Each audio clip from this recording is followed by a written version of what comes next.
ओम शांति।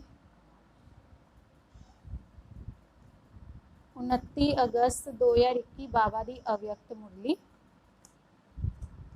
अज दा मुख्य हैडिंग है 3 प्रकार दा स्नेह ते दिल दे स्नेही बच्चों दी विशेषतावां। ये 3 प्रकार दा जिहड़ा स्नेह है वो किहड़ा स्नेह है ते जिहड़े दिल दे स्नेही बच्चे है भी दिल नाल जिहड़ा प्यार करन वाले बच्चे है भी उन्हां दी विशेषता की होगी। अज बाप दादा अपने स्नेही सहयोगी ते शक्तिशाली यह तीनों विशेषतावां नाल संपन्न बच्चों नूं देख रहे हैं। ये तीनों विशेषतावां जिहदे विच समान है उही विशेष आत्मावां विच नंबर 1 आत्मा। बाबा कहंदे भी जिन्हां विच 3 विशेषतावां हैगियां किहड़ियां? स्नेही भी हैगे है, सहयोगी भी हैगे है ते शक्तिशाली भी है। ये तीनों विशेषतावां बाबा कहंदे जिन्हां बच्चों दे विच हैगियां वो की हैगियां? नंबर 1 आत्मा। स्नेही भी हो ते सदा हर कार्य विच सहयोगी भी हो। बाबा कहंदे भी भगवान दे स्नेही भी हो। देखो जदों तक स्नेह नहीं हुंदा उदों तक सहयोग भी नहीं हुंदा गा। तां इस करके बाबा कहंदे कि स्नेही भी हो ते हर कार्य विच सहयोगी भी हो ते नाल नाल शक्तिशाली भी हो। स्नेही तां सारे ने लेकिन स्नेह विच एक है दिल दा स्नेह ते दूजा है समय प्रमाण मतलब दा स्नेह। स्नेह 2 प्रकार दा 3 प्रकार दा बाबा दस रहा है भी एक तो स्नेह हैगा दिल दा स्नेह, दूजा स्नेह की है समय प्रमाण मतलब दा स्नेह भी जदों कोई भगवान की लोड़ पई मतलब होया तो स्नेह कर लिया है ना, नहीं तो मतलब पूरा होया तो भगवान कौन ते मैं कौन। जिवें कहंदे ना घर च भी बच्चे जदों माँ बाप नाल लोड़ हुंदी है उदों तां मम्मी पापा जे काम पूरा हो गया फिर पुछदे ही नहीं। उहनूं कहंदे मतलब वाला प्यार। ते तीजा है मजबूरी दे समय दा स्नेह भी मजबूरी नाल जो दिल दे स्नेही है ओदी विशेषता की होगी? ओह सर्व संबंध ते सर्व प्राप्ति सदा सहज स्वते अनुभव करनगे। भी जिन्हां दा बाबा कहंदे दिल दा स्नेह होएगा है ना भगवान दे नाल ओदी विशेषता की होएगी? पहली गल तो ओदे सर्व संबंध ते सर्व प्राप्तियां उहनूं की होणगियां? सदा सहज ते स्वते अनुभव करनगे। एक संबंध की अनुभूति विच भी कमी नहीं। एक भी संबंध है जिहड़ा भी वो भगवान दे नाल भी अनुभव करन दे विच कमी नहीं होगी। जिहो जिहा समय उसी संबंध दे स्नेह दे भिन्न भिन्न अनुभव करन वाले समय नूं जानन वाले ते समय प्रमाण संबंध नूं भी जानन वाले होंगे। समय नूं जानन वाले ते समय प्रमाण बाबा कहंदे संबंध नूं भी जानन वाले होंगे। अगर बाप जदों शिक्षक दे रूप विच श्रेष्ठ पढ़ाई पढ़ा रहे हैं इहो जे समय ते शिक्षक दे संबंध का अनुभव ना कर सखा रूप की अनुभूति विच मिलन मनान ते रूह रिहान करन विच लग जाइए तो पढ़ाई की तरफ अटेंशन नहीं होगा। भी जदों भगवान मुरली सुनांदा हैगा उस टाइम भगवान दे नाल किहड़ा संबंध होना चाहिए? शिक्षक माने टीचर। तो बाबा कहंदे भी उस टाइम टीचर का संबंध अनुभव ना करन नाल पढ़ाई विच की करांगे आपां? हम पढ़ाई की तरफ पूरा अटेंशन नहीं होएगा। पढ़ाई दे समय अगर कोई कहे कि मैं आवाज़ तो परे स्थिति विच बहुत शक्तिशाली अनुभव कर रहा हाँ ਤਾਂ ਪੜ੍ਹਾਈ ਦੇ ਸਮੇਂ ਕੀ ਇਹ ਰਾਈਟ ਹੈ? ਕਿਉਂਕਿ ਜਦੋਂ ਬਾਪ शिक्षक ਦੇ ਰੂਪ ਵਿੱਚ ਪੜ੍ਹਾਈ ਦੁਆਰਾ श्रेष्ठ पद की प्राप्ति करान आंदा है तो उस समय टीचर के सामने गोडली स्टूडेंट लाइफ ही यथार्थ है। भी जो भगवान सानू पढ़ान आ गया तो उस समय की है बाबा कहते टीचर के सामने किहड़ी लाइफ है? गोडली स्टूडेंट लाइफ ही यथार्थ है। ते इहनू कहा जाता है समय की पहचान प्रमाण संबंध की पहचान। ਇਹਨੂੰ ਕੀ ਕਿਹਾ ਜਾਂਦਾ ਹੈਗਾ? ਸਮੇਂ ਦੀ ਪਹਿਚਾਨ ਪ੍ਰਮਾਣ ਸੰਬੰਧ ਦੀ ਵੀ ਪਹਿਚਾਨ। ਵੀ ਜਿਹੜਾ ਸਮਾਂ ਹੈਗਾ ਉਸ ਸਮੇਂ ਆਪਾਂ ਨੂੰ ਕਿਹੜੇ ਸੰਬੰਧ ਦੀ ਲੋੜ ਹੈ ਹਨਾ, ਉਹਦੀ ਵੀ ਪਹਿਚਾਨ। ਤੇ ਸੰਬੰਧ ਪ੍ਰਮਾਣ ਸਨੇਹ ਦੀ ਪ੍ਰਾਪਤੀ ਦੀ ਅਨੁਭੂਤੀ। ਤੇ ਹੁਣ ਜਿਹੜਾ ਸੰਬੰਧ ਭਗਵਾਨ ਦੇ ਨਾਲ ਜੋੜਿਆ ਉਸ ਸੰਬੰਧ ਦੇ ਪ੍ਰਮਾਣ ਸਨੇਹ ਦੀ ਵੀ ਅਨੁਭੂਤੀ। ਵੀ ਜਿਵੇਂ ਅਗਰ ਆਪਾਂ ਭਗਵਾਨ ਦੇ ਨਾਲ ਮਾਂ ਦਾ ਸੰਬੰਧ ਜੋੜਿਆ, ਠੀਕ ਹੈ, ਤਾਂ ਮਾਂ ਤੋਂ ਕੀ ਅਨੁਭਵ ਹੁੰਦਾ?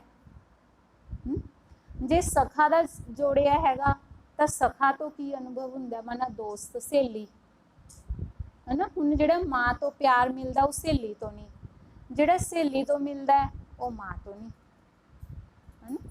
ਤਾਂ ਇਸ ਕਰਕੇ ਜਿਹੋ ਜਿਹਾ ਸਮੇਂ ਉਸੇ ਸਮੇਂ ਪ੍ਰਮਾਣ ਸੰਬੰਧ ਦੀ ਪਹਿਚਾਨ ਤੇ ਸੰਬੰਧ ਦੀ ਪਹਿਚਾਨ ਪ੍ਰਮਾਣ ਫਿਰ स्नेह की अनुभूति। यही बुद्धि की एक्सरसाइज कराओ जो जहो जा चाहे जिस समय चाहे वैसा स्वरूप ते स्थिति विच स्थित हो सको। भी इहो जा भी जिहड़ी एक्सरसाइज कराना चाहो बुद्धि नूं, बुद्धि उसी स्वरूप विच स्थित हो जाए। जिवें कोई शरीर विच भारी है, शरीर विच भारी माना मोटा है, बोझ है, तो अपने शरीर नूं सहज जिवें चाहिए उस तरह मोल्ड नहीं कर सकता।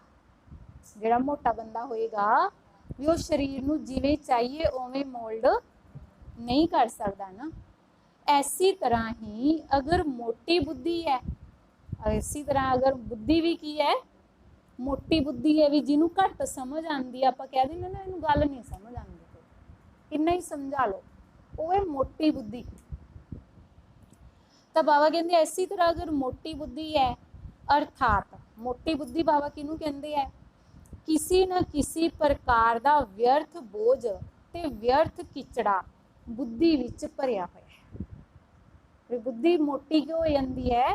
ਜਦੋਂ बुद्धि ਦੇ ਵਿੱਚ व्यर्थ ਗੱਲਾਂ ਦਾ किचड़ा ਤੇ व्यर्थ ਗੱਲਾਂ ਦਾ बोझ बुद्धि ਵਿੱਚ ਭਰਿਆ ਹੋਇਆ। ਕੋਈ ਨਾ ਕੋਈ ਅਸ਼ੁੱਧੀ ਹੈਗੀ ਹੈ ਤਾਂ ਇਹੋ ਜਿਹੀ बुद्धि ਵਾਲਾ ਜਿਸ ਸਮੇਂ ਚਾਹੇ ਉਵੇਂ बुद्धि ਨੂੰ ਮੋਲਡ ਨਹੀਂ ਕਰ ਸਕਦਾ। ਇਸ ਲਈ ਬਹੁਤ ਸਵੱਛ ਮਹੀਨ ਅਰਥਾਤ अति सूक्ष्म बुद्धि, दिव्य बुद्धि, बेहद की बुद्धि, विशाल बुद्धि चाहिए है। इसलिए बाबा कहते भगवान के ज्ञान नूं तां समझण वास्ते किहड़ी बुद्धि चाहिए है? अति सूक्ष्म बुद्धि, दिव्य बुद्धि, बेहद की बुद्धि ते विशाल बुद्धि चाहिए है। बाबा कहते इहो जी बुद्धि वाले ही सर्व संबंध का अनुभव जिस समय जैसा संबंध उसी स्वयं दे स्वरूप का अनुभव कर सकणगे। तो स्नेही तो सारे ने, लेकिन सर्व संबंध का स्नेह समय प्रमाण अनुभव करन वाले सदा ही इसी अनुभव विच इन्ना बिजी रहिंदे, हर संबंध दे भिन्न भिन्न प्राप्तियां विच इन्ना लवलीन रहिंदे, मगन रहिंदे जो किसी भी प्रकार का विघन आपदी तरफ झुका नहीं सकता। भी किसी भी प्रकार का विघन आ जाए फिर उन्होंने आपदी तरफ झुका नहीं सकता। किनू? बाबा कहते जेड़े बाबा कहते भी सर्व संबंधां दा स्नेह समय प्रमाण अनुभव करते हैं।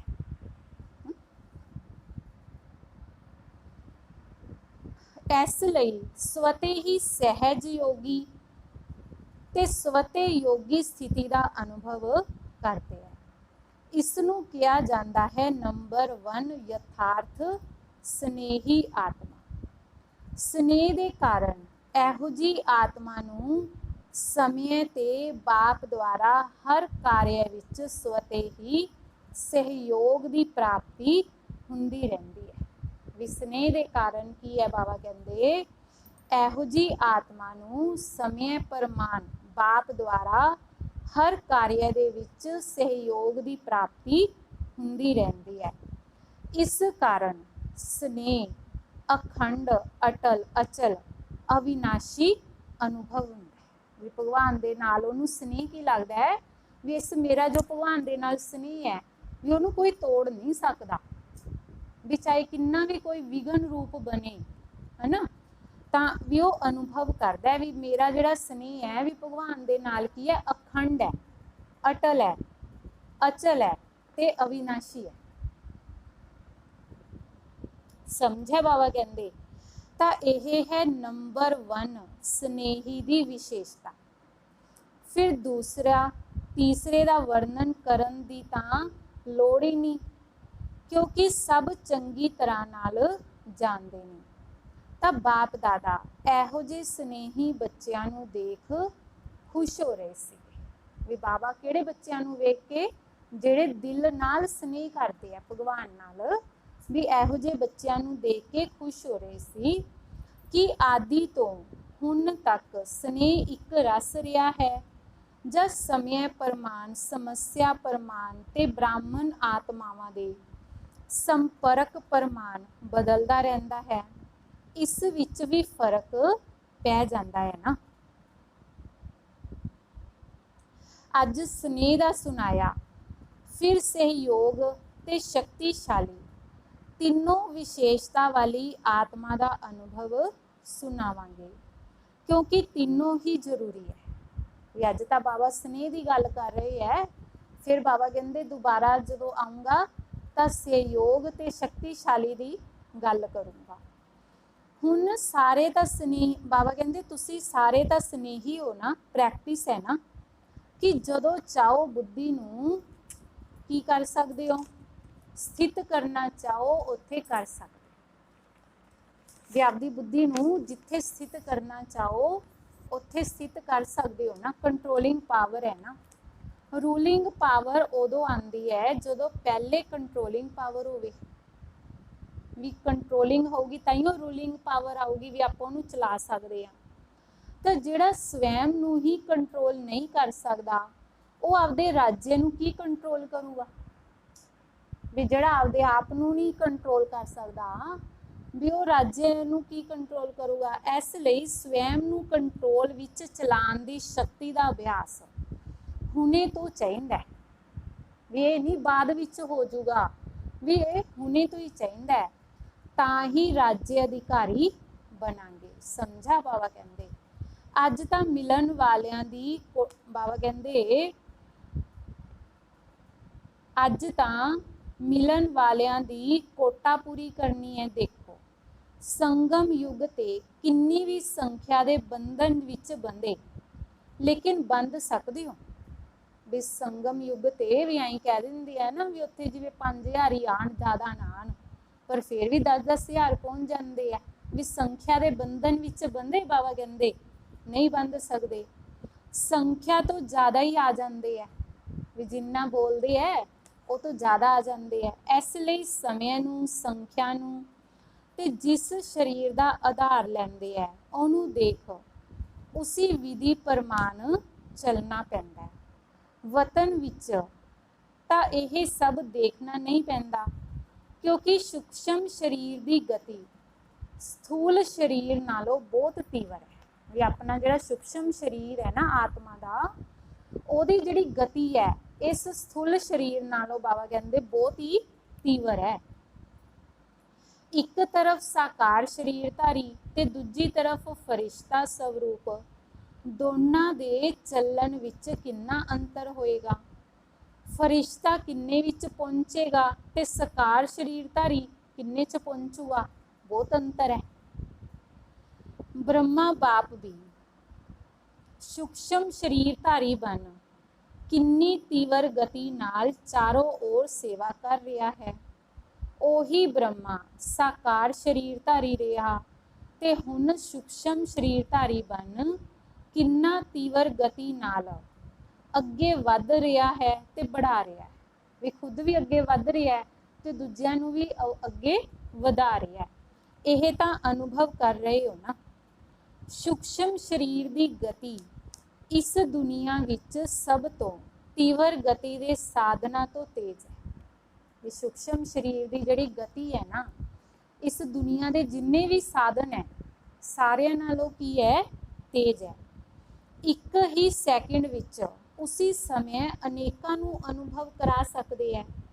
जो सब कहणगे कि असी इस समय बाप नूं देखिया जां बाप नाल मिले, हर एक समझूगा कि मैं रूह रिहान कीती, मैं मिलन मनाया, मैनूं मदद मिली, क्योंकि तीवर गति के कारण एक ही समय ते हर एक नूं इहो जिहा अनुभव हुंदा है।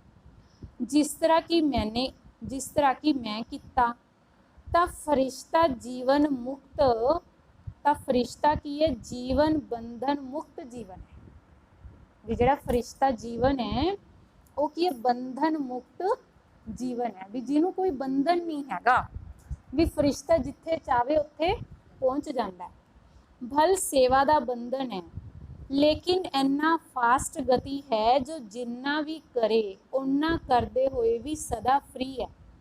जिन्ना ही प्यारा उन्ना ही न्यारा, करांदे सब तो हैं लेकिन करांदे हुए भी अशरीरी। फरिश्ता स्थिति होने के कारण सदा ही स्वतंत्रता की स्थिति का अनुभव करते हैं, क्योंकि शरीर ते कर्म के अधीन नहीं है। तुसी लोगों नूं भी अनुभव है कि जदों फरिश्ते स्थिति नाल कोई कार्य करते हाँ तां बंधन मुक्त अर्थात हल्कापन अनुभव करते हो ना। ते जो है ही फरिश्ता, लोक भी ओहो तां शरीर भी ओहो, तां की अनुभव हुंदा होएगा, जान सकते हो ना। भी ब्रह्मा बाबा फरिश्ता बन गए, लोक भी ओही, हाँ तो शरीर भी फरिश्ता का की अनुभव करते होंगे, बाबा कहते जान सकते हो ना। अच्छा, चारों ओर दे सरव दिल दे स्नेही बच्चों नूं, सदा दिव्य विशाल बेहद बुद्धिवान बच्चों नूं, सदा ब्रह्मा बाप समान फरिश्ता स्थिति का अनुभव कर तीवर गति नाल सेवा विच स्व उन्नति विच सफलता नूं प्राप्त करन वाले, सदा सहयोगी बन बाप दे सहयोग का अधिकार अनुभव करन वाले, इहो जे विशेष आत्मावां नूं समान बनन वाली महान आत्मावां नूं बाप दादा दा याद प्यार ते नमस्ते।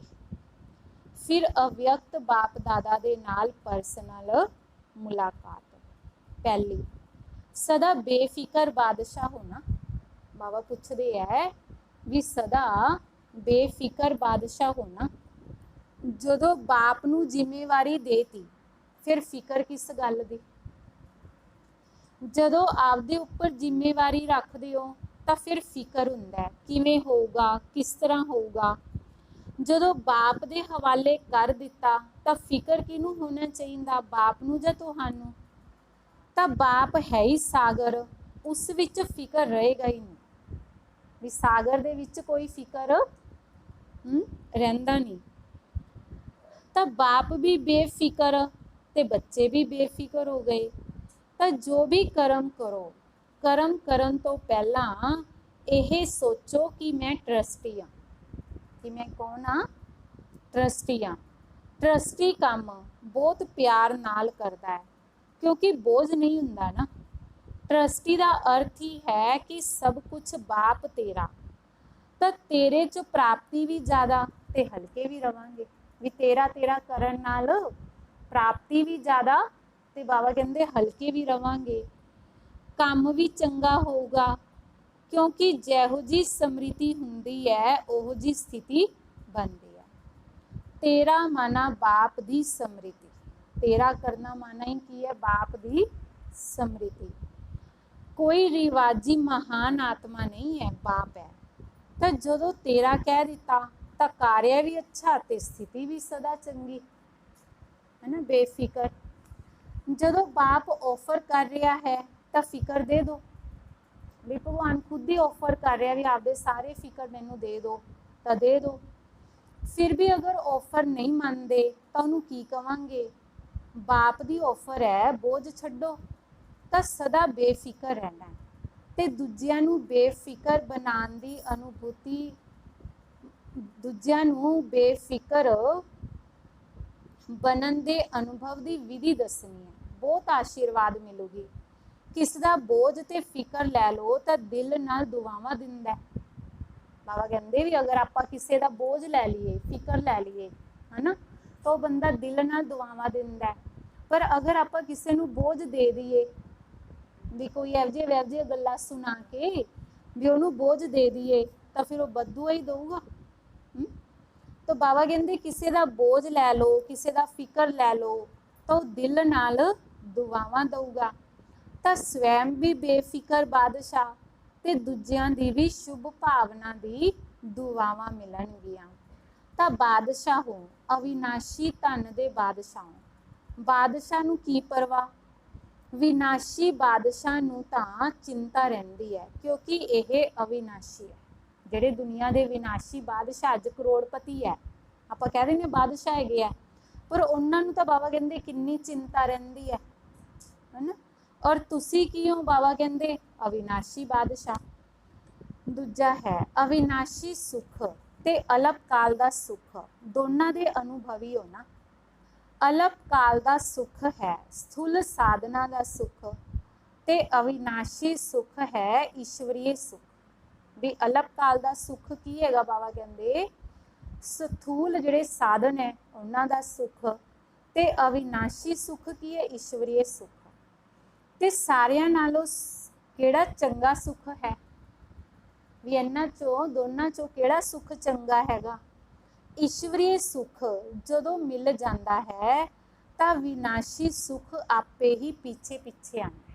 ਵੀ ਜਿਹਨੂੰ ਈਸ਼ਵਰੀਏ ਸੁਖ ਮਿਲ ਜਾਂਦਾ ਹੈ ਨਾ, ਉਹਦੇ ਪਿੱਛੇ ਵਿਨਾਸ਼ੀ ਜਿਹੜਾ ਸੁਖ ਹੈ ਉਹ ਪਿੱਛੇ ਪਿੱਛੇ ਆਂਦਾ ਹੈ। ਜਿਵੇਂ ਕੋਈ ਧੁੱਪ, ਬਾਬਾ ਕਹਿੰਦੇ ਜਿਸ ਤਰ੍ਹਾਂ ਕੋਈ ਧੁੱਪ ਵਿੱਚ ਚੱਲਦਾ ਹੈ, ਹਨਾ, ਵੀ ਕੋਈ ਧੁੱਪ ਦੇ ਵਿੱਚ ਚੱਲਦਾ ਹੈਗਾ ਤਾਂ ਉਹਦੇ ਪਿੱਛੇ ਪਰਛਾਈ ਆਪੇ ਹੀ ਆਂਦੀ ਹੈ। ਅਗਰ ਕੋਈ ਪਰਛਾਈ ਦੇ ਪਿੱਛੇ ਜਾਵੇ ਤਾਂ ਕੁਝ ਵੀ ਨਹੀਂ ਮਿਲਦਾ। ਅਗਰ ਉਹ ਪਰਛਾਈ ਦੇ ਪਿੱਛੇ ਭੱਜੇ ਵੀ ਮੈਂ ਪਰਛਾਈ ਫੜ ਲਾਂ ਤਾਂ ਕੁਝ ਵੀ ਨਹੀਂ ਮਿਲਦਾ, ਹਨਾ, ਪਰਛਾਈ ਹੱਥ 'ਚ ਹੀ ਨਹੀਂ ਹੁੰਦੀ। ਤਾਂ ਐਸੀ ਤਰ੍ਹਾਂ ਬਾਬਾ ਕਹਿੰਦੇ ਜਿਹੜੇ ਈਸ਼ਵਰੀਏ ਸੁਖ ਦੀ ਤਰਫ ਜਾਂਦੇ ਹੈ ਉਹਦੇ ਪਿੱਛੇ ਅਲਪ ਕਾਲ ਦਾ ਸੁਖ ਸਵਤੇ ਹੀ ਪਰਛਾਈ ਦੀ ਤਰ੍ਹਾਂ ਆਂਦਾ ਰਹੇਗਾ, ਮਿਹਨਤ ਨਹੀਂ ਕਰਨੀ ਪਊਗੀ। ਜਿਵੇਂ ਕਹਿੰਦੇ ਹੈ ਨਾ, ਜਿੱਥੇ ਪਰਮਾਰਥ ਹੁੰਦਾ ਹੈ ਉੱਥੇ ਵਿਵਹਾਰ ਸਵਤੇ ਹੀ ਸਿੱਧ ਹੋ ਜਾਂਦਾ ਹੈ। ਤਾਂ ਇਸ ਤਰ੍ਹਾਂ ਈਸ਼ਵਰੀਏ ਸੁਖ ਹੈ ਪਰਮਾਰਥ ਤੇ ਵਿਨਾਸ਼ੀ ਸੁਖ ਹੈ ਵਿਵਹਾਰ। ਤਾਂ ਪਰਮਾਰਥ ਦੀ ਅੱਗੇ ਵਿਵਹਾਰ ਆਪੇ ਹੀ ਆ ਜਾਂਦਾ ਹੈ। ਵੀ ਜਿੱਥੇ ਪਰਮਾਤਮਾ ਆ ਗਿਆ ਉੱਥੇ ਸੁਖ ਦੇ ਸਾਧਨ ਆਪੇ ਹੀ ਆ ਜਾਂਦੇ ਹੈ। ਤਾਂ ਸਦਾ ਇसी ਅਨੁਭਵ ਵਿੱਚ ਰਹਿਣਾ, ਜਿਸ ਨਾਲ ਦੋਨੋਂ ਮਿਲ ਜਾਵੇ। ਨਹੀਂ ਤਾਂ ਇੱਕ ਮਿਲੂਗਾ ਉਹ ਵੀ ਵਿਨਾਸ਼ੀ ਹੋਊਗਾ, ਕਦੇ ਮਿਲੂਗਾ ਕਦੇ ਨਹੀਂ ਵੀ ਮਿਲੂਗਾ, ਕਿਉਂਕਿ ਚੀਜ਼ ਹੀ ਵਿਨਾਸ਼ੀ ਹੈ, ਉਸ ਤੋਂ ਮਿਲੇਗਾ ਹੀ ਕੀ। ਜਦੋਂ ਈਸ਼ਵਰੀਏ ਸੁਖ ਮਿਲ ਜਾਂਦਾ ਹੈ ਤਾਂ ਸਦਾ ਸੁਖੀ ਬਣ ਜਾਂਦੇ ਹਾਂ। ਦੁੱਖ ਦਾ ਨਾਮ ਨਿਸ਼ਾਨ ਨਹੀਂ ਰਹਿੰਦਾ। ਈਸ਼ਵਰੀਏ ਸੁਖ ਮਿਲਿਆ ਮਾਨਾ ਸਭ ਕੁਝ ਮਿਲਿਆ। ਵੀ ਜਿਹਨੂੰ ਈਸ਼ਵਰੀਏ ਸੁਖ ਮਿਲ ਗਿਆ ਮਾਨਾ ਉਹਨੂੰ ਸਭ ਕੁਝ ਮਿਲ ਗਿਆ, ਕੋਈ ਇਹ ਪ੍ਰਾਪਤੀ ਨਹੀਂ ਰਹਿੰਦੀ। ਅਵਿਨਾਸ਼ੀ ਸੁਖ ਵਿੱਚ ਰਹਿਣ ਵਾਲਾ ਵਿਨਾਸ਼ੀ ਚੀਜ਼ਾਂ ਤੋਂ ਨਿਆਰਾ ਹੋ ਕੇ ਯੂਜ਼ ਕਰੂਗਾ, ਫਸੂਗਾ ਨਹੀਂ। ਵੀ ਜਿਹੜਾ ਅਵਿਨਾਸ਼ੀ ਸੁਖ ਵਿੱਚ ਹੈ ਉਹ ਵਿਨਾਸ਼ੀ ਚੀਜ਼ਾਂ ਨੂੰ ਯੂਜ਼ ਤਾਂ ਕਰੂਗਾ ਪਰ ਨਿਆਰਾ ਹੋ ਕੇ, ਬਾਬਾ ਕਹਿੰਦੇ ਫਸੇਗਾ ਨਹੀਂ। ਅੱਛਾ, ਫਿਰ ਤੀਸਰਾ, ਸਦਾ ਆਪਦੇ ਨੂੰ ਕਲਪ ਪਹਿਲੇ ਵਾਲੇ ਵਿਜਈ ਪਾਂਡਵ ਸਮਝਦੇ ਹੋ। ਜਦੋਂ ਵੀ ਪਾਂਡਵਾਂ ਦੇ ਯਾਦਗਾਰ ਚਿੱਤਰ ਦੇਖਦੇ ਹੋ ਤਾਂ ਇਸ ਤਰ੍ਹਾਂ ਲੱਗਦਾ ਹੈ ਕਿ ਇਹ ਸਾਡਾ ਹੀ ਯਾਦਗਾਰ ਹੈ, ਤਾਂ ਪਾਂਡਵ ਅਰਥਾਤ ਸਦਾ ਮਜ਼ਬੂਤ ਰਹਿਣ ਵਾਲੇ, ਇਸ ਲਈ ਪਾਂਡਵਾਂ ਦੇ ਸਰੀਰ ਲੰਬੇ ਚੌੜੇ ਦਿਖਾਏ ਹੈ। ਵੀ ਪਾਂਡਵ ਦਾ ਅਰਥ ਕੀ ਹੈ? ਮਜ਼ਬੂਤ ਰਹਿਣ ਵਾਲੇ, ਹਿੱਲਣ ਵਾਲੇ ਨਹੀਂ। ਤੇ ਬਾਬਾ ਕਹਿੰਦੇ ਪਾਂਡਵਾਂ ਦੇ ਸਰੀਰ ਕੀ ਦਿਖਾਏ ਹੈ? ਲੰਬੇ ਚੌੜੇ ਦਿਖਾਏ ਹੈ, ਕਦੇ ਕਮਜ਼ੋਰ ਨਹੀਂ ਦਿਖਾਉਂਦੇ। ਆਤਮਾ ਬਹਾਦੁਰ ਹੈ, ਸ਼ਕਤੀਸ਼ਾਲੀ ਹੈ, ਉਸ ਦੇ ਬਦਲੇ ਵਿੱਚ ਸਰੀਰ ਸ਼ਕਤੀਸ਼ਾਲੀ ਦਿਖਾਇਆ। ਵੀ ਆਤਮਾ ਕੀ ਹੈ? ਬਹਾਦੁਰ ਹੈ, ਸ਼ਕਤੀਸ਼ਾਲੀ ਹੈ, ਤੇ ਉਹਦੇ ਬਦਲੇ ਵਿੱਚ ਸਰੀਰ ਕੀ ਦਿਖਾਇਆ ਹੈ? ਬਾਬਾ ਕਹਿੰਦੇ ਸਰੀਰ ਸ਼ਕਤੀਸ਼ਾਲੀ ਦਿਖਾਇਆ। ਪਾਂਡਵਾਂ ਦੀ ਵਿਜੇ ਪ੍ਰਸਿੱਧ ਹੈ। ਬਾਬਾ ਕਹਿੰਦੇ ਪਾਂਡਵਾਂ ਦੀ ਵਿਜੇ ਕੀ ਹੈ? ਪ੍ਰਸਿੱਧ ਹੈ। ਕੌਰਵ ਅਕਸ਼ੌਨੀ ਹੁੰਦੇ ਹੋਏ ਵੀ ਹਾਰ ਗਏ। ਪਾਂਡਵ ਤਾਂ ਦੇਖੋ 5 ਸੀਗੇ ਹੈ ਤੇ ਕੌਰਵ 100 ਸੀਗੇ, ਪਰ ਬਾਬਾ ਕਹਿੰਦੇ ਪਾਂਡਵਾਂ ਦੀ ਵਿਜੇ ਪ੍ਰਸਿੱਧ ਹੈ। ਕੌਰਵ ਅਕਸ਼ੌਨੀ ਹੁੰਦੇ ਹੋਏ ਵੀ ਹਾਰ ਗਏ ਤੇ ਪਾਂਡਵ 5 ਹੁੰਦੇ ਹੋਏ ਵੀ ਜਿੱਤ ਗਏ।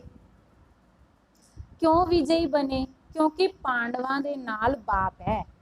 ਪਾਂਡਵ ਸ਼ਕਤੀਸ਼ਾਲੀ ਹੈ, ਅਧਿਆਤਮਿਕ ਸ਼ਕਤੀ ਹੈ, ਐਸੀ ਲਈ ਇੱਕ ਸ਼ੌਨੀ ਕੌਰਵਾਂ ਦੀ ਸ਼ਕਤੀ ਉਹਦੇ ਅੱਗੇ ਕੁਝ ਵੀ ਨਹੀਂ ਹੈ। ਵੀ ਪਾਂਡਵ ਸ਼ਕਤੀਸ਼ਾਲੀ ਹੈ ਤੇ ਕੌਰਵ ਹੈ ਜਿਹੜੇ ਅਕਸ਼ੌਨੀ ਸੈਨਾ ਸੀ ਉਹਦੇ ਅੱਗੇ ਕੁਝ ਵੀ ਨਹੀਂ ਹੈ। ਐਸੀ ਤਰ੍ਹਾਂ ਹੈ ਨਾ, ਕੋਈ ਵੀ ਸਾਹਮਣੇ ਆਏ, ਮਾਇਆ ਕਿਸੇ ਵੀ ਰੂਪ ਵਿੱਚ ਆਏ ਤਾਂ ਵੀ ਹਾਰ ਖਾ ਕਰ ਜਾਏ, ਜਿੱਤ ਨਾ ਸਕੇ। ਵੀ ਮਾਇਆ ਤੁਹਾਡੇ ਤੋਂ ਹਾਰ ਖਾ ਕੇ ਜਾਵੇ, ਬਾਬਾ ਕਹਿੰਦੇ ਜਿੱਤ ਨਾ ਸਕੇ, ਇਹਨੂੰ ਕਹਿੰਦੇ ਹੈ ਵਿਜयी ਪਾਂਡਵ। ਮਾਤਾਵਾਂ ਵੀ ਪਾਂਡਵ ਸੈਨਾ ਹੋ ਨਾ, ਜਾਂ ਘਰ ਵਿੱਚ ਰਹਿਣ ਵਾਲੀਆਂ ਹੋ, ਜਿਹੜਾ ਕਮਜ਼ੋਰ ਹੁੰਦਾ ਹੈ ਉਹ ਘਰ ਵਿੱਚ ਛਿਪ ਜਾਂਦਾ ਹੈ। ਜਿਹੜਾ ਕਮਜ਼ੋਰ ਹੁੰਦਾ ਹੈ ਨਾ, ਉਹ ਘਰ ਵਿੱਚ ਲੁਕਦਾ ਫਿਰਦਾ ਰਹਿੰਦਾ ਹੈ। ਬਹਾਦੁਰ ਤਾਂ ਮੈਦਾਨ ਵਿੱਚ ਆਉਂਦੇ ਆ। ਤਾਂ ਕਿੱਥੇ ਰਹਿੰਦੀ ਹੋ? ਮੈਦਾਨ 'ਚ ਰਹਿੰਦੀ ਹੋ ਕਿ ਘਰੇ ਰਹਿੰਦੀ ਹੋ? ਬਾਬਾ ਮਾਤਾਵਾਂ ਨੂੰ ਕਹਿ ਰਹੇ ਆ ਵੀ ਤੁਸੀਂ ਵੀ ਪਾਂਡਵ ਹੋ, ਕਿੱਥੇ ਰਹਿੰਦੀ ਹੋ? ਘਰੇ ਰਹਿੰਦੀ ਹੋ ਕਿ ਮੈਦਾਨ 'ਚ ਰਹਿੰਦੀ ਹੋ? ਤਾਂ ਸਦਾ ਇਸੇ ਨਸ਼ੇ ਨਾਲ ਅੱਗੇ ਵਧਦੇ ਰਹੋ ਕਿ ਅਸੀਂ ਪਾਂਡਵ ਸੈਨਾ ਦੇ ਵਿਜयी ਪਾਂਡਵ ਹਾਂ। ਚੌਥਾ, ਆਪਦੇ ਨੂੰ ਬੇਹੱਦ ਦੇ ਨਿਮਿਤ ਸੇਵਾਧਾਰੀ ਸਮਝਦੇ ਹੋ। ਬੇਹੱਦ ਦੇ ਸੇਵਾ ਧਾਰੀ ਅਰਥਾਤ ਕਿਸੇ ਵੀ ਮੈਂਪਨ ਦਾ ਜਾਂ ਮੇਰੇਪਨ ਦੀ ਹੱਦ ਵਿੱਚ ਆਉਣ ਵਾਲੇ ਨਹੀਂ। ਬੇਹੱਦ ਵਿੱਚ ਨਾ ਮੈਂ ਹੈ ਨਾ ਮੇਰਾ ਹੈ, ਸਭ ਬਾਪ ਦਾ ਹੈ। ਮੈਂ ਵੀ ਬਾਪ ਦਾ ਤੇ ਸੇਵਾ ਵੀ ਬਾਪ ਦੀ। ਇਹਨੂੰ ਕਹਿੰਦੇ ਆ ਬੇਹੱਦ ਸੇਵਾ। ਇਹਨੂੰ ਕੀ ਕਹਿੰਦੇ ਆ? ਬੇਹੱਦ ਦੀ ਸੇਵਾ। ਐਸੀ ਤਰ੍ਹਾਂ ਬੇਹੱਦ ਦੇ ਸੇਵਾਦਾਰੀ ਹੋ ਜਾਂ ਹੱਦ ਵਿੱਚ ਆ ਜਾਂਦੇ ਹੋ। ਬੇਹੱਦ ਦੇ ਸੇਵਾਦਾਰੀ ਬੇਹੱਦ ਦਾ ਰਾਜ්य ਪ੍ਰਾਪਤ ਕਰਦੇ ਹੈ। ਸਦਾ ਬੇਹੱਦ ਬਾਪ, ਬੇਹੱਦ ਸੇਵਾ ਤੇ ਬੇਹੱਦ ਰਾਜ්य ਭਾਗੇ, ਇਹੀ ਸਮ੍ਰਿਤੀ ਵਿੱਚ ਰੱਖੋ ਤਾਂ ਖੁਸ਼ੀ ਵੀ ਬੇਹੱਦ ਰਹੂਗੀ। ਹੱਦ ਵਿੱਚ ਖੁਸ਼ੀ ਗਾਇਬ ਹੋ ਜਾਂਦੀ ਹੈ, ਬੇਹੱਦ ਵਿੱਚ ਸਦਾ ਖੁਸ਼ੀ ਰਹੇਗੀ। ਕਿ ਬੇਹੱਦ ਕੀ ਹੈ? ਮੈਂ ਨਾ ਮੇਰਾ ਹੈ, ਸਭ ਬਾਪ ਦਾ ਹੈ। ਬੇਹੱਦ ਵਿੱਚ ਨਾ ਮੈਂ ਹਾਂ ਨਾ ਮੇਰਾ ਹੈ, ਸਭ ਕੁਝ ਬਾਪ ਦਾ ਹੈ। ਮੈਂ ਵੀ ਬਾਪ ਦਾ ਤੇ ਸੇਵਾ ਵੀ ਬਾਪ ਦੀ। ਇਹਨੂੰ ਕਹਿੰਦੇ ਆ ਬੇਹੱਦ ਦੇ ਸੇਵਾਧਾਰੀ। ਫਿਰ ਵਿਦਾਈ ਦੇ ਸਮੇਂ ਬਾਬਾ ਜਦੋਂ ਜਾ ਰਹੇ ਸੀਗੇ, ਬਾਬਾ ਕਹਿੰਦੇ ਹੁਣ ਤਾਂ ਸੇਵਾ ਦੇ ਪਲਾਨ ਬਹੁਤ ਚੰਗੇ ਬਣਾਏ ਹੈ। ਸੇਵਾ ਵੀ ਵਾਸਤਵ ਵਿੱਚ ਉੱਨਤੀ ਦਾ ਸਾਧਨ ਹੈ। ਅਗਰ ਸੇਵਾ ਨੂੰ ਸੇਵਾ ਦੀ ਰੀਤੀ ਨਾਲ ਕਰੀਏ ਤਾਂ ਸੇਵਾ ਲਿਫਟ ਦਿੰਦੀ ਹੈ ਅੱਗੇ ਵਧਣ ਦੀ। ਸਿਰਫ ਪਲੇਨ ਬੁੱਧੀ ਬਣ ਕੇ ਪਲਾਨ ਬਣਾਓ, ਜਰਾ ਵੀ ਕੁਛ ਇੱਥੇ ਉੱਥੇ ਮਿਕਸ ਨਾ ਹੋਵੇ। ਵੀ ਪਲੇਨ ਬੁੱਧੀ ਮਾਨੇ ਸਾਫ਼ ਬੁੱਧੀ ਹੋ ਕੇ ਬਾਬਾ ਕਹਿੰਦੇ ਪਲਾਨ ਬਣਾਓ, ਜਰਾ ਵੀ ਕੁਛ ਇੱਥੇ ਵੈਥੇ ਇਹੋ ਜਿਹਾ ਵਿੱਚ ਮਿਕਸ ਨਾ ਹੋਵੇ।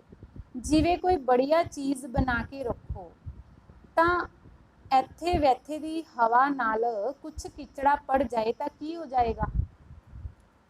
ਵੀ ਇੱਧਰ ਉੱਧਰ ਦਾ ਕੋਈ ਕਿਚੜਾ ਵੀ ਪੈ ਜਾਵੇ ਤਾਂ ਕੀ ਹੋਏਗਾ?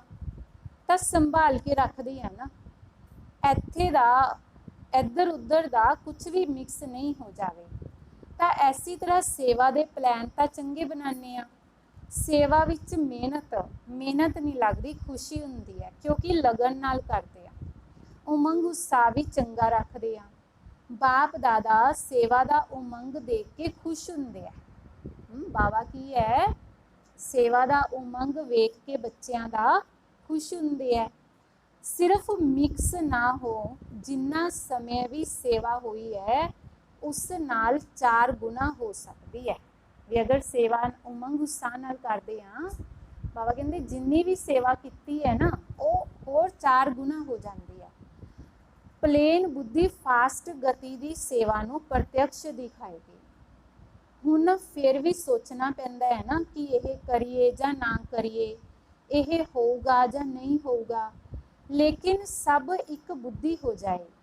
जिने किया वो भी चंगा, जिने किता वो भी चंगा, तो यह पाठ पक्का हो जाए तो तीव्र गति की सेवा आरंभ हो जाएगी। जिवें समय तो पहले, जिवें पहले तो सेवा की गति तीव्र हो रही है, बढ़ रही है, सफलता भी मिल रही है, लेकिन हुण दे हिसाब नाल विश्व की आत्मावां नूं संदेश देने के हिसाब नाल तां हुण कोने तक पहुंचे आ।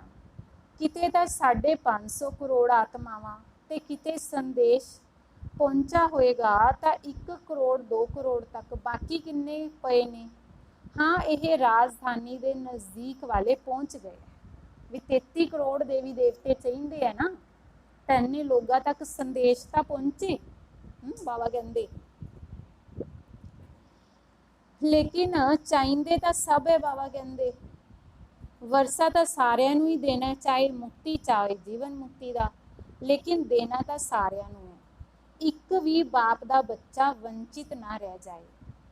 किसी भी तरह बाप के वरसे का अधिकारी बनना ही है, चाहे किसी भी विधि नाल संदेश सुने। इस दे लई चाहिदी है तीव्र गति, वो भी समय आ रहा है ते हुंदा जाएगा। हुण धीरे धीरे सभी सारे धर्म वाले आपदियां गल्लां विच मोल्ड हो रहे हैं। पहले तो कट्टर रहिंदे सी, हुण धीरे धीरे दूजे धर्म वाले हैगे ना वो भी कह दिंदे आ हाँ बई सारिਆਂ ਨੂੰ मिलना चाहिए, एक होना चाहिए। पहले तो बड़े कट्टर सी, बाबा कहते हुण मोल्ड हो रहे हैं, चाहे क्रिश्चन है चाहे मुस्लिम है, लेकिन भारत की फिलोसफी नूं अंदर तो रिगाड़ दिंदे है। भी भारत की जिहड़े हुण फिलोसफी है, ज्ञान है, अध्यात्मिक ज्ञान है, भी उहनूं हुण अंदरों की दिंदे है, रिगाड़ दिंदे है। क्योंकि भारत की फिलोसफी सब प्रकार विच रमणीकता है, यह और धर्मां विच नहीं है। भी और धर्मां दे विच रमणीकता नहीं हैगी, ते भारत का जिहड़ा ज्ञान है उहदे विच रमणीकता है। कहानियां दी रीति नाल, कहानियां दी रीति नाल, ड्रामा दी रीति नाल भारत की फिलोसफी का जिस प्रकार नाल वर्णन करते हैं उसी तरह और धर्मां का किते भी है नहीं। इसलिए जो एकदम कट्टर बन गए ने वो भी अंदर अंदर समझते नहीं कि भारत की फिलोसफी उस विच भी आदि सनातन फिलोसफी घट नहीं है। भी हुण वो जिहड़े लोग है ना उपरों उपरों कट्टर रह गए, अंदरों तो समझते है भी जिहड़े भारत की आदि सनातन है, भी आदि सनातन देवी देवता धर्म का जिहड़ा इतिहास है भी ये घट नहीं हैगा, भी यही सारिਆਂ नाल उच्चा है। हुण धीरे धीरे लोग समझणगे ते ओह भी दिन आ जाणगे जदों कहणगे कि अगर फिलोसफी है ही तां आदि सनातन देवी देवता धर्म, भी सारे एक धर्म के थल्ले आणगे फिर। क्योंकि जिहड़ा हिंदू धर्म कह लो जां हिंदू धर्म तो है ही नहीं, आ सनातन देवी देवता धर्म है ना वो सारे धर्मां दी मां है। क्यों? क्योंकि सारे धर्म है ना इहदे विचों ही निकले है, तो इस करके सारे फिर वापिस मां को लाणगे। हुण सारे कट्टड़ हो गए, लौट के जाणगे कित्थे?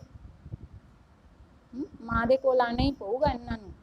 हिंदू धर्म नाल तां बिगड़दे ने, लेकिन आदि सनातन धर्म नूं तां रिगाड़ दिंदे है कि गोड़ एक है ते धर्म भी एक है, ते साडा सारियां दा धर्म भी एक है। ये धीरे धीरे आत्मा दे धर्म की तरफ आकर्षित हुंदे जाणगे। धीरे धीरे बाबा कहंदे सारे आत्मा दे धर्म की तरफ की होंगे आकर्षित होंगे। अच्छा, मीठे मीठे सिक्की लदे बच्चों प्रति माता पिता बाप दादा दा याद प्यार ते गुड मॉर्निंग। रूहानी बाप दी रूहानी बच्चों नूं नमस्ते। रूहानी बच्चों दी रूहानी बाप दादा जी नूं याद प्यार गुड मॉर्निंग ते नमस्ते। शुक्रिया बाबा, शुक्रिया। वरदान है, मनन शक्ति द्वारा वेस्ट दी वेट नूं समाप्त करन वाले सदा शक्तिशाली भव। भी जिहड़ा वेस्ट हुंदा है ना, ਉਹਦਾ फालतू ਦਾ ही वेट ही ਹੁੰਦਾ। कोई चीज़ होवे वेस्ट, आप कहने क्यों ਇਹਦਾ बोझ ਵਧਾ ਰੱਖਿਆ, ਇਹਨੂੰ ਕੱਢੋ बाहर। उसी तरह ही बाबा कहते भी मनन शक्ति द्वारा वेस्ट दी वेट नूं समाप्त करन वाले सदा शक्तिशाली भव। आत्मा ते वेस्ट दा ही वेट है। आत्मा के उपर कादा बोझ है? बाबा कहते वेस्ट का। वेस्ट संकल्प, वेस्ट वाणी, वेस्ट करम, जिहदे नाल आत्मा भारी हो जाती है। भी व्यर्थ संकल्प चलते हैं, व्यर्थ वाणी आपां बोल दिंने आ, बाबा कहते फिर व्यर्थ करम भी कर दिंने आ, भी जिहड़ा कि साडा कोई फायदा ही नहीं, नुकसान नहीं, बस फालतू दे, है ना। तो बाबा कहते ਉਹਦੇ ਨਾਲ आत्मा की हो जाती है, भारी हो जाती है। हुण इस वेट नूं खत्म करो, इस वेट नूं समाप्त करन दे लई सदा सेवा दे विच बिजी रहो।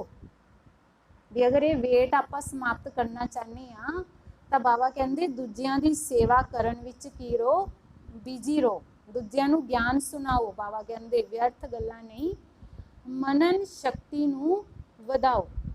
मनन शक्ति नाल आत्मा शक्तिशाली बन चुकी। भी मनन करन नाल की होगा? आत्मा शक्तिशाली बनूगी। जिस तरह भोजन हजम करन दे नाल खून बनता है, उसी तरह वह शक्ति का काम करता। इसी तरह मनन करन नाल आत्मा की शक्ति वधदी है। विज्ञान का मनन करन नाल की है? आत्मा की शक्ति वधदी है। स्लोगन है, जो आपदे सुभाव नूं सरल बना दिंदा है ओदा समय व्यर्थ नहीं जाता। जेड़े बाबा कहते आपदे सुभाव नूं सरल बना दिंदे है, भी ओदा जिहड़ा समय है वो व्यर्थ नहीं जाता, भी उलझदा नहीं वो किसी काम च। जो हो गया सो हो गया, बस अगे तुर पे, है ना। बाबा कहते भी ओदा समय व्यर्थ नहीं जाता। कहने का मतलब है भी वो क्यों क्या कैसे च नहीं जाता वा। अच्छा, ओम शांति।